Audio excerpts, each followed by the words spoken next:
Fala pessoal, sejam todos bem-vindos a mais um vídeo aqui do canal do Iago. Seguinte, algumas semanas atrás, ou aliás, uma ou duas semanas atrás, a gente fez um vídeo de uma tier list com o melhor jogador da Europa até o momento. Antes da Champions League a gente tinha gravado isso, e o grande ponto era explicar o que era a diferença entre o jogador de maior impacto e o MVP, Most Valuable Player, tá? E a gente vai fazer de novo essa tier list com os mesmos jogadores, explicando o que a gente colocou e quais são as diferenças entre um e outro na prática, hoje, depois da nossa querida vinheta.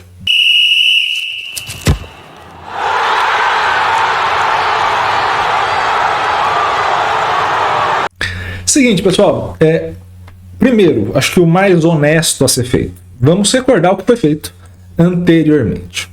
Então a gente tem o seguinte: anteriormente a gente colocou como categorias, não chamou atenção, se destacou, brilhou na temporada e também o melhor.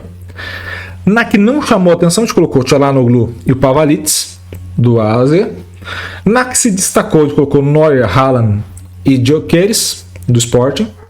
Na que brilhou na temporada, sem ranqueamento, tá? Foi só a categorização: Mbappé, Wirtz, Palmer, Lautaro, Foden, Kane e Vini Júnior. No melhor, a gente colocou o Bellingham. Então, a primeira coisa que a gente vai entender é da onde a gente está partindo, tá? O que é o melhor jogador no sentido de maior impacto? O impacto, a gente pode conseguir entender esse impacto de duas formas. A primeira é maior impacto para o jogo, ou seja, o cara que mais muda o saldo de gols de uma partida, para o bem ou para o mal. E também o jogador que mais modificou a posição em que atua, mais impactou a forma como você entende a posição. Então, por exemplo, vamos usar a polêmica do Vini Júnior com o Mbappé, né? Quem que é o melhor jogador do mundo? O jogador de maior impacto na temporada é o Bellingham, tá? Mbappé, Bellingham e Vini, vamos colocar esse trio aí que está disputando a bola de ouro. Dos três, o que maior impacto teve foi o Bellingham. Por quê? Se você olha tanto a La Liga quanto a Champions, dos três, e aí coloca a Ligue 1 no caso do Mbappé, você parte a ter três grandes jogadores de alto impacto, onde não são nenhum dos três os caras de mais alto impacto. Por quê? Porque nas temporadas europeias, e isso também acontece no Brasil, onde você vai ter menos isso é no futebol feminino, dentro das análises que a gente fez, tá? Mas no futebol masculino, até onde a gente fez análise aqui no Next Step, o que mais vai impactar constantemente é o goleiro. Então, se você tem um cara, por exemplo, do nível do Courtois, você impacta mais o jogo do que ter um cara do nível do Mbappé, ou do nível do Vini Júnior, ou do nível do Bellingham. Você só teve, em alguns poucos casos, jogadores de ataque que impactaram mais do que o goleiro. Exemplo, Haaland na temporada passada. Então, Haaland dessa temporada, artilheiro, não impacta mais que o goleiro da Premier League. Por quê? Porque o goleiro vai evitar tanto o gol que ele impacta muito. E esse é o primeiro ponto. Se a gente olhar o impacto entre esses três, o impacto é muito parecido de jogo. O Bellingham tem mais impacto na La Liga do que o Vini Júnior. Entre esses daí, o Mbappé talvez tenha um pouco mais de impacto na Ligue 1, mas também é uma liga mais fraca, tá? Então, assim, temos que colocar isso em consideração também. E entre Bellingham e Vini, na Champions, o impacto do Vini é maior, mas também não é tão maior. Então, assim, você fica numa média muito próxima entre os dois jogadores, entre impactos que você passa a ter no jogo. Então, esse é o primeiro ponto que a gente vai ter. Esse impacto dos jogadores são relativamente parecidos. Então, onde vai a seleção dessa lista primeira que a gente fez? Sobre um jogador de mais impacto. O Bellingham revolucionou a posição de meia. Entra na mesma conta do Phil Foden, por exemplo. Só que o Bellingham teve uma temporada mais vitoriosa que a do Phil Foden. Eles revitalizaram uma certa posição que a gente já tinha como característica de ser os passadores, o cara que daria assistência. O Bellingham disputou artilharia. O Foden fez, acho que se não me engano, 18, 19 gols na Premier League, e o Haaland fez 23. Então, assim, não foi tão distante também, não brigou pela artilharia ao longo do tempo, a gente não ficou com essa sensação, mas ao mesmo tempo são jogadores que participaram muito de gols. O Vini foi muito bem, teve uma temporada fantástica como artilheiro também, né, marcando mais gols de costume, mas ao mesmo tempo teve menos que o Bellingham, por exemplo. Então você vai percebendo os impactos e as diferenças de impacto, tá? Qual é o grande ponto para este vídeo? Que a gente não vai falar sobre impacto, a gente vai falar diretamente sobre Most Valuable Player. O que seria isso em termos de organização para a gente? Estou tentando colocar aqui na tela para vocês, mas obviamente eu já estou me confundindo tudo, tá? Então vamos aqui. Most Valuable Player é o seguinte, para a gente falar sobre o MVP. É o jogador que você mais identifica valor, tá? Então é aquele jogador decisivo, aquele jogador das finais da NBA, para quem for acompanhar basquete, aquele cara que tira o melhor daquele momento de alta pressão. Não é só o cara que marca mais cestas, mas é o cara que define o jogo. Nesse cenário a gente vai voltar para o mesmo ponto, tá? São os mesmos jogadores aí em tela para vocês, tá? Que a gente tinha ali. E nesses mesmos jogadores a gente vai fazer a mesma lista, tá? Agora com esse tipo de raciocínio. Não o raciocínio de impactar mais o jogo, mas qual o jogador que mais chamou a atenção no jogo, que mais chamou a responsabilidade. E aí a gente vai fazer essa listagem a partir disso, neste exato momento, tá bom? Então vamos de novo aqui, eu estou me perdendo completamente aqui no PowerPoint, já achamos aqui, beleza? Seguinte, vamos diretamente a essa lista. Eu vou começar pelo seguinte, vou começar pelos caras que não chamaram atenção para mim, e aí eu vou manter dois, tá, nessa listagem, que são justamente o Pavlidis e o Çalhanoğlu. Para mim, nenhum dos dois chamou a atenção no sentido de serem extremamente decisivos, e aí sem grandes explicações, tá? Também entra nessa listagem de não chamou a atenção o Gyökeres e o Neuer. Iago, mas o Neuer, você não colocou que o goleiro estava sendo mais decisivo? Sim, de fato tá. Mas nessa temporada europeia você teve poucos goleiros que se destacaram muito, chamaram a atenção. O Courtois não fez uma temporada completa, fez poucos jogos agora nessa reta final. O Neuer teve problema de lesão na Alemanha, e nenhum dos demais goleiros da Alemanha chamou a atenção. Se você for olhar na Itália, o melhor goleiro foi o Sommer, mas de um campeonato italiano que foi muito amplamente dominado pela Inter. Se você for olhar o campeonato, a Premier League, você vai ter uma série de bons goleiros ali, mas que não eram os principais das suas equipes, então acho que nessa listagem não chama atenção. Se o Neuer tivesse feito uma semifinal de Champions absurda, e ele vinha fazendo até o primeiro gol do Real Madrid, a gente tem aí, de fato, o Neuer um pouco mais à frente. Como não aconteceu, Neuer fica nessa. Vou colocar nessa listagem também... agora, não é tão polêmica assim, né? Mas serve. Vou colocar nessa listagem também o Haaland, tá? Haaland também vai entrar nessa. Por quê? Porque dentro do cenário que a gente teve de grandes momentos do jogo, o Haaland não apareceu nos momentos decisivos. Então você não lembra dele definindo um clássico, você não vai lembrar dele marcando gols em datas importantes da Champions, e vale ressaltar, teve muito problema de lesão. E nesse cenário de teve muito problema de lesão, isso prejudica também. Mas ao mesmo tempo, não chamou atenção, tá? Não quer dizer que fez uma péssima temporada, mas que não chamou atenção, não chamou atenção. Vamos colocar alguns jogadores que se destacaram. E aí eu acho que vale a pena a gente já colocar dois atacantes que já se destacaram bastante nesse cenário, que é justamente o Lautaro e o Kane. Então o Lautaro e Kane se destacaram bastante. Não dá para colocar que brilhou na temporada, porque eu acho que tanto para o Kane faltaram os títulos, de fato, e para o Lautaro você teve até o título do campeonato italiano, mas você não teve uma participação, uma atuação muito boa na Champions. A Inter acaba sendo eliminada pelo Atlético de Madrid, então assim, não foi uma temporada em destaque europeu completo, mas um destaque nacional desses dois. Então se destacou em algum momento, mas não chega a brilhar na temporada. Então por isso que o MVP não iria para esses caras, na minha opinião, tá? Vamos também a outros jogadores que eu acho que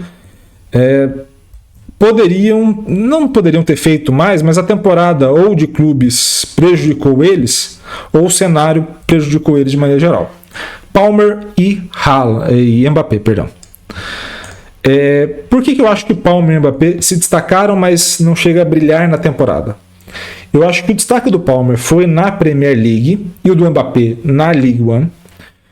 Você tem o Mbappé ainda como o melhor atacante segundo os nossos números, né, da Next Step, como melhor atacante da Champions, mas ao mesmo tempo você não teve, nos momentos mais chamativos, que mais chamaram a atenção, você não teve a presença desse jogador.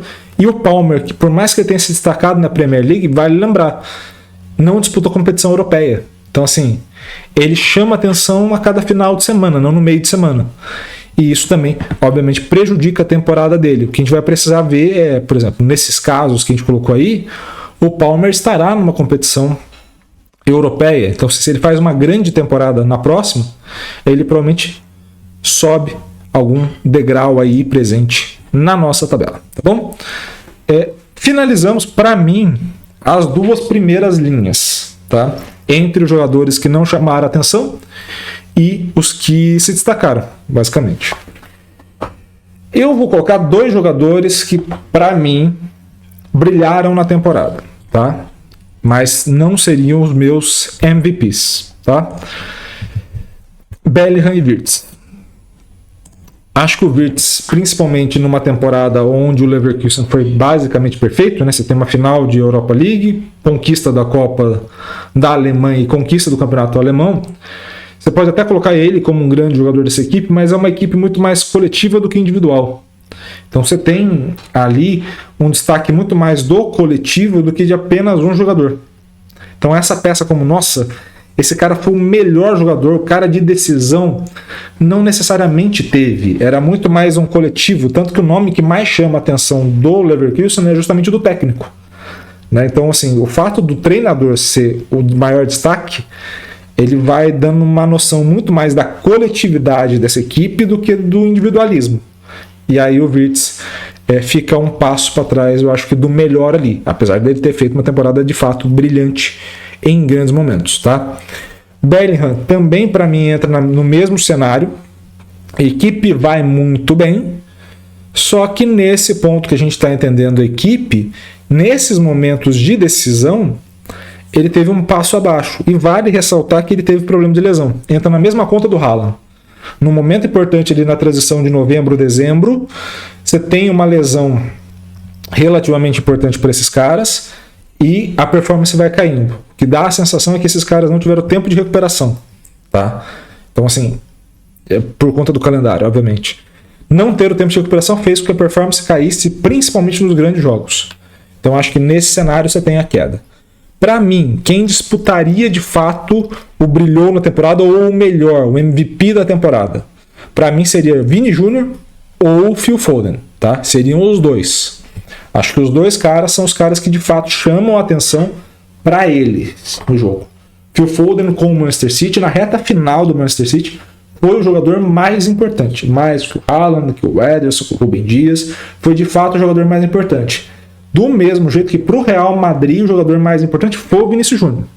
Então, nesse ponto que a gente está colocando, vamos destacar o óbvio, né? Que nesse mesmo cenário, a gente não pode colocar outro cara que não seja o MVP da temporada, como o próprio Vini Júnior. Então, o Foden fica como o cara que brilhou na temporada, ou seja, o segundo melhor. Aí, de fato, você pode até colocar uma questão hierárquica, o outro a gente não pensou nisso. Mas, de novo, o Vini, de fato, foi o grande jogador dessa temporada. Então, assim, quando você tem o Vini Júnior como grande jogador, você passa a ter, de forma direta, essa composição da equipe através dele, né? Então, se ele é o grande cara do desafogo, da situação de maior pressão para o Real Madrid, você precisa de um contra-ataque, eu vou puxar através dele. Ele é o cara que está nos grandes momentos dessa equipe, de fato, né? Então, você vai ver É o clássico contra o Barcelona, você vai ver o jogo, os jogos que tinham da Copa do Rei ou da Supercopa, essa própria reta final de Champions League, então ele está sempre nesse foco. Então qual que é a diferença que a gente pode observar, e aí voltando aqui para esse cenário comparativo, entre o que é um MVP, né, e o que é de fato o jogador de maior impacto. Quando a gente fala de maior impacto, a gente pode ver essa lista. Percebe como todos eles são de alto impacto e você joga eles sempre mais para cima. E quem fica mais acima é quem faz mais constante. É aquele jogador que impactou o jogo de maneira mais constante. Quando a gente fala do MVP, daquele cara que chama maior atenção, como o espaço de maior atenção ele é menor, esses jogadores caem alguns degraus abaixo. E ao cair esse degrau, sobra ali o jogador de maior destaque. O jogador de maior destaque é um jogador ruim? Não, pelo contrário. Ele é muito bom no momento decisivo. Quem que é o cara que mais impactou? O cara que foi muito bom constantemente. Então você vai ter grandes atuações do Bellingham? Sim. Grandes atuações do Haaland? Sim. Você vai ter grandes atuações do Neuer? Sim. O grande ponto vai ser que no momento de maior decisão, no momento de chamar a atenção, o MVP, o jogador que mais demonstrou valor para esses jogos, foi o Vinícius. Você pode entrar na discussão de quem impactou mais o jogo, que é o caso do Bellingham, que é o caso do Foden, que é o caso do próprio Haaland, entra nessa conta, do Kane, por exemplo. Você entra num jogador que ao longo da temporada impactou o maior número de jogos. Mas o mais importante, os jogos mais importantes, aquele que tinha maior atenção de todo mundo, aí de fato é o Vini Júnior. E aí entrando na seara da bola de ouro, né, que é o outro ponto que fica, quem deve levar a bola de ouro? A bola de ouro deve ser levada pelo Vini Júnior. Por quê? Porque a bola de ouro ela é um prêmio do MVP. Ela não é um prêmio de quem impacta mais o jogo. E se eu fosse tentar fazer um prêmio de quem impacta mais o jogo, ele é um prêmio voltado diretamente a uma situação de controle numérico de quase o mundo inteiro.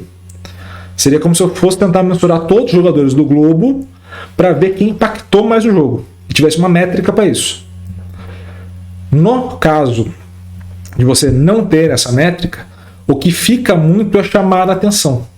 Então, o Messi ganha a Copa do Mundo e ele se torna um MVP. Porque no palco de maior pressão, ele foi o cara que fez maior diferença.